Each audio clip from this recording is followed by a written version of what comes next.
Hello, writers. We are back once again. We are working today on timelines and calendars.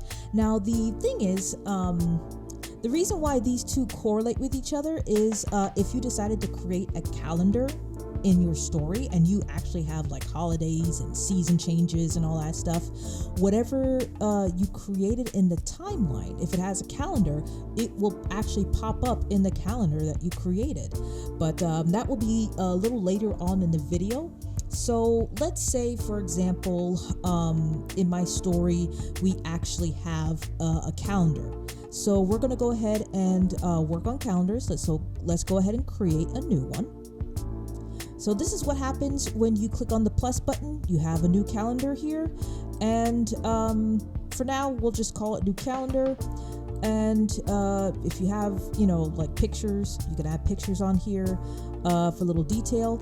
But see how it already has the month of May and this year. Let's go ahead and and then what you can do is you could, change it with these two arrows to whatever month that you're working on. But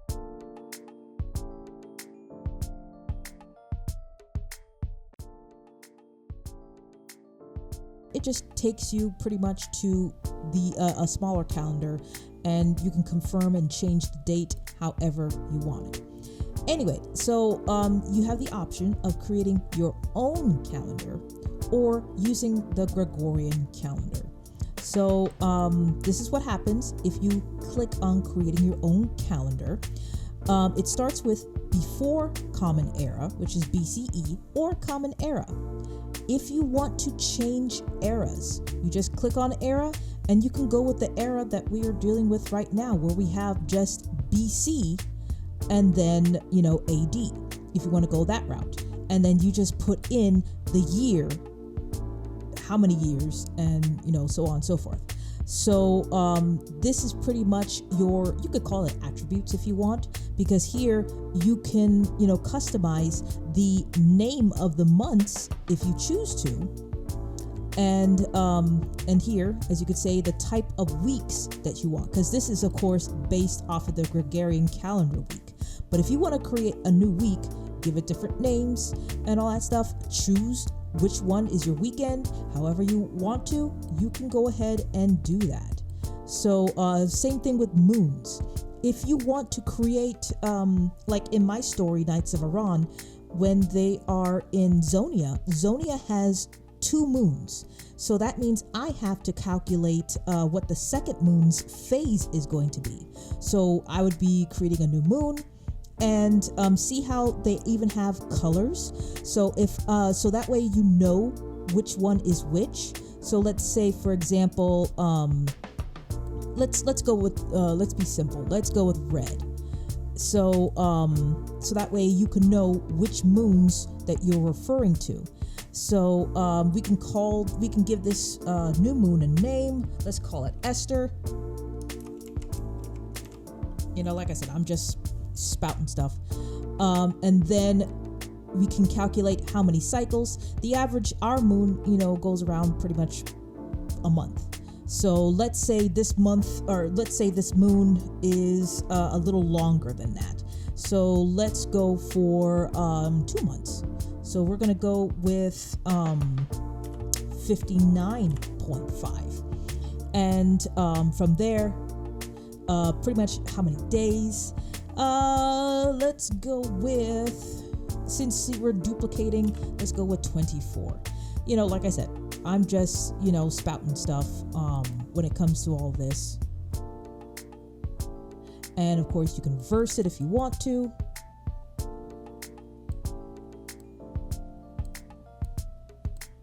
And you can move it around, so that way you want to know which moons that you want versus the others. You could reverse the cycle of the moon if you choose to.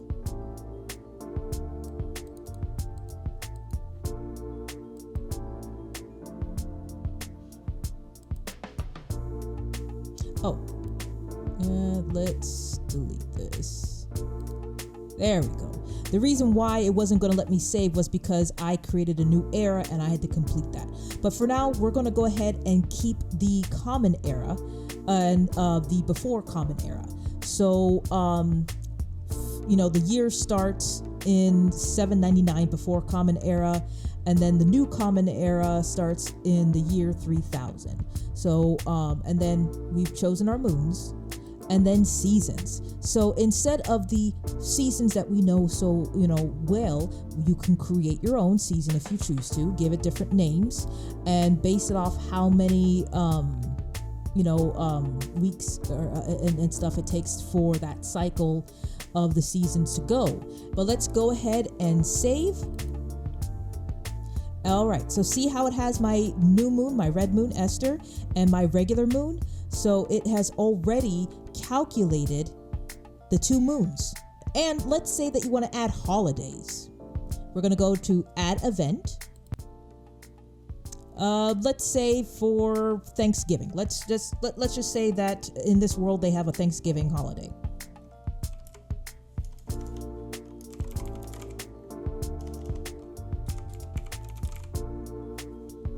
Thanksgiving in America is the last Thursday of the month. All right. So then we're going to go to event type. We're going to go to holiday. And we have filled out our information. We're going to go to advanced editor. Click on that. And then now we're going to repeat the events. And as we repeat the events, we want to repeat monthly on the fourth Thursday. And then from here, allow observant filters. We're going to click on that. And then from there, we have to look for the month. Oh, there it is. And that is November. So now with that way, it knows that in November, it's going to repeat that fourth Thursday for each year. And as you scroll further down, you could see here, you have, you can select your lunar phases. See how I have my Esther moon and my normal moon here. And then during the nth day of the season, you can, select as such, and the season.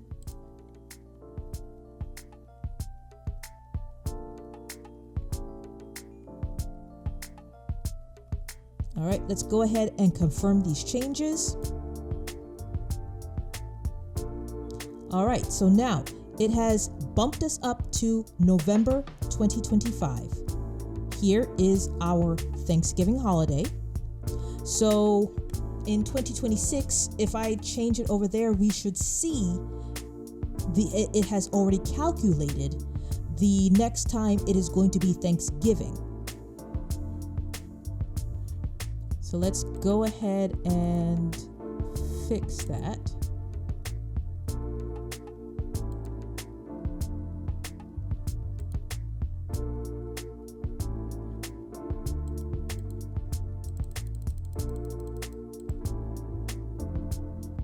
All right, see how it is already calculated that every year it's going to be the last Thursday of the month in November of 2026. This is Thanksgiving. So pretty much this is calendar in a nutshell.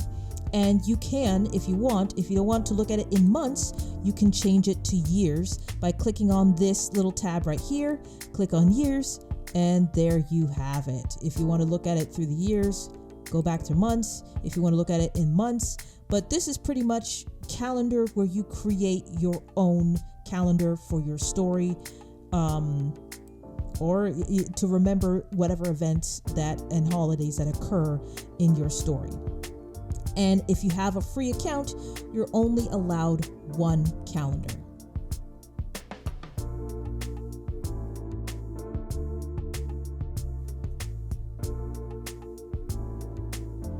All right, so now we're going to go ahead and go over to timeline.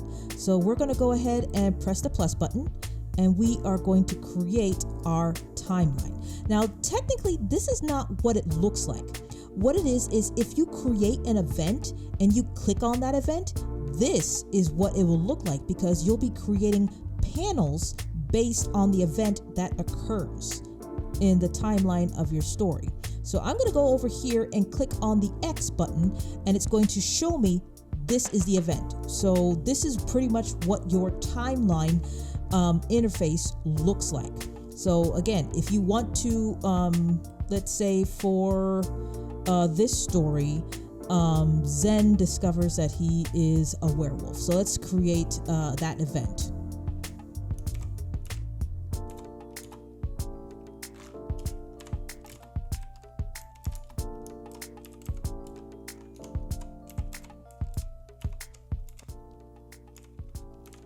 Okay, so it was Zen's first transformation.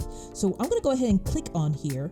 And now that we are inside the panel, what I'm going to do is I'm going to pretty much tell what is happening in that event.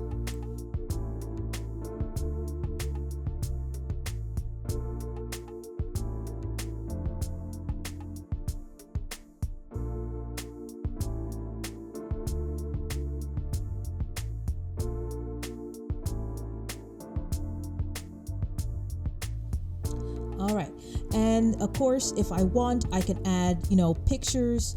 I can, just like how you create your character, if there's anything important inside this event, you pretty much fill it out.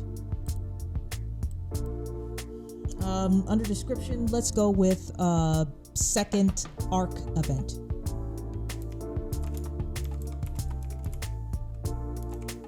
And I'm going to save that because we're going to need that later on. Now, here it's given us an option to select when it occurred. So let us go with, seeing that we said it happened in the fall, and this is before common, we are going to change it to the common era. And so let's start the date. We said it happened in the fall. So let's say it happened on the 31st of 3001. The reason why it says it does not exist is because I have not finished my timeline just yet.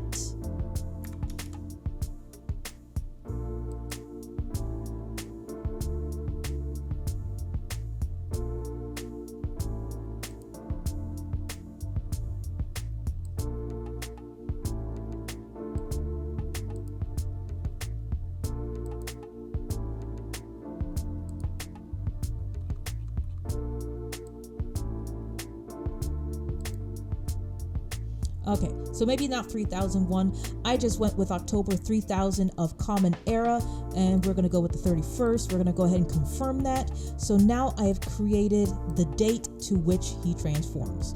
So I'm going to get out of this panel by clicking on the X, and we are back here to which we have created our time. We have created a time event inside our timeline.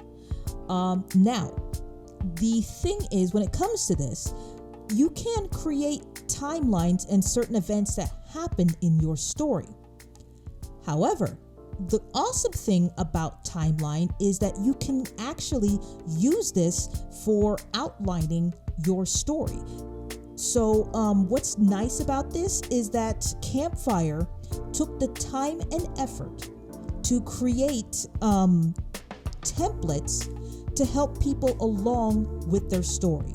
So for example, I'm sure a lot of you know like the 3-act structure, the Save the Cat structure, or the 27th chapter method structure. Well, like I said, Campfire was kind enough to actually create templates for us writers. So what I'm going to do is I'm going to create a new page. And as we created a new page, I'm going to go to View. And as I go to View, let's go to Manage Templates. I'm going to click on that, and here we are. So, depending on what type of outlining plotting process you use, they have 12-step hero, 27 chapter method. They have 12-step hero, 27 chapter method, 3-act structure, 7-point structure, the 15 curve, I don't know if I pronounced that right, 15 story beats, heroine's journey, Kyosho Tenketsu, romancing the beat, story circle, story genius, story grid, and 5 commandments. So I'm going to go ahead and go with the 27th chapter method because I've used that in my story before. And I'm going to go ahead and load the template. So they're asking me, are you sure? I said yes. And here you have it. So what it created was pretty much a chart for you. So you have your Act 1, which is your setup, and it is already set up the events that happen in Act 1. And all you have to do is just click on it, and here it's asking you exactly what you want to fill out. What pictures, what links to the characters. It's telling you what it is all about, and you can fill in the scene description of the events that happened in the intro. So,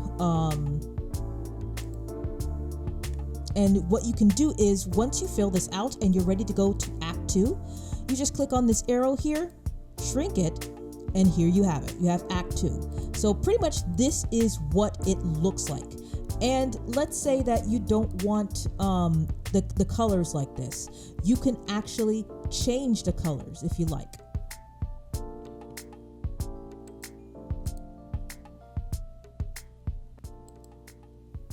All right, see? By clicking on these 3 dots, set row color. Click on that. So I want to change it to green. So now it is green. So that way it doesn't blend in with each other, and you know which act that you're working on, and that there are different colors. That's what I do for my story. And then as you can see here on one of the panels here, it talks about the calendar. Right now it says that there's no calendar, but look, we created a new calendar. So I'm actually curious. So let's go ahead and go to the new calendar. And right now we're in 2026. But let us fast forward to 3000. And we're going to go back to October. And when we scroll down, there it is. And you can tell because it has an hourglass, which indicates the same icon as the timeline has. So that way you know that in the calendar that you created, it will have the timeline of the events that happened on whatever month that it occurred in your story. I hope this makes sense, but pretty much that's what timeline and calendar does. Okay, so let's say that you want to create your own plotting structure, your 3-act structure, however you want to call it. You want to create your very own and create a template out of it, so that way you can share it with others. So what I'm going to do is I'm going to go ahead and I'm going to add an event, and we will call it the hook.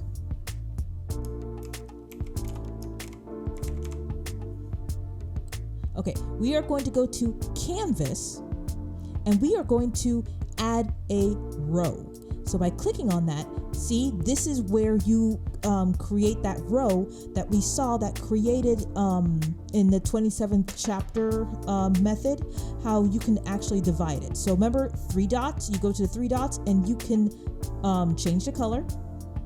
So we are going to make it green. I'm going to change it to Act 1. And I'm going to go ahead and drag and drop the hook in here. And from there, you just continue to, oh, well, yes. This is what happens when you have just the free method. This is as far as you go, folks, unfortunately. So again, if you want to actually invest in this program, you can go with the basic starter, which I believe is $16 a month. Or if you want to pay annually, you could go ahead and do that. Or if you just want to buy the program itself one time and you can have unlimited access amount, you can go ahead and do otherwise. But actually, let's see if we can. I'm going to go ahead and this is where the 27 chapter was that I showed you earlier. So I'm just going to go ahead and delete that. Hopefully that would probably give us room. So let's see. Yep, nope, it won't. So yes, so pretty much this is what you do, and you just keep adding panels as you go and create your template. And once you do, go to View, go to Manage Templates, and what you're going to do is you're going to save this template, and then use Load Timeline template. And what it'll do is when you scroll down, see, there it is. And all I have to do is just rename it to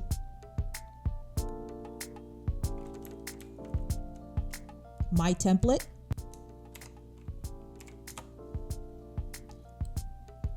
All right, and it's moved up here. So let's say I will go ahead and delete this.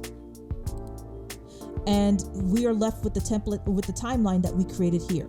But I want to go and load up my template that I just created. So I went to View, I went to Manage Templates, I scrolled down, there's the template I created, click on that, Load Template. Are you sure? Yes, we're sure. And it should, there you go. So now I have created my own personal template, so that way the next time I create a new book, I have here already, I would have already filled out my structure, my timeline for what is going to be happening in the story. In fact, what I'm going to do is I'm going to show you what I did for Knights of Iran.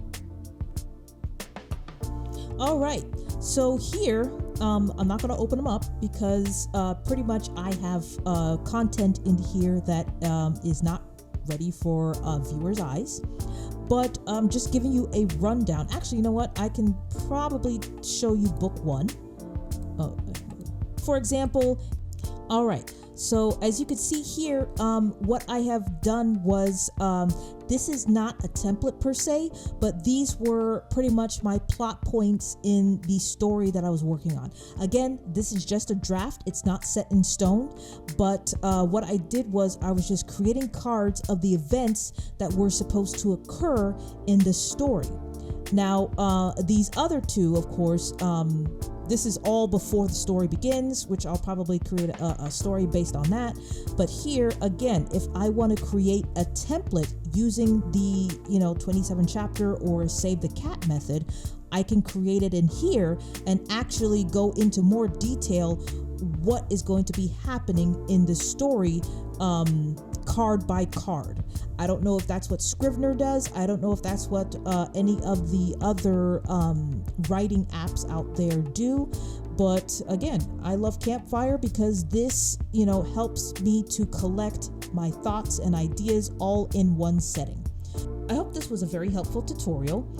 Again, there are other tutorials on how to use the timeline or the calendar method on Campfire's YouTube channel. If you'd like, I'll leave that in the description below.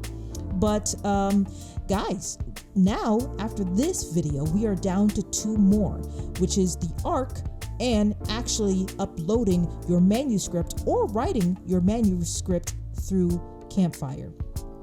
Thank you so much for watching, and stay tuned for the next video.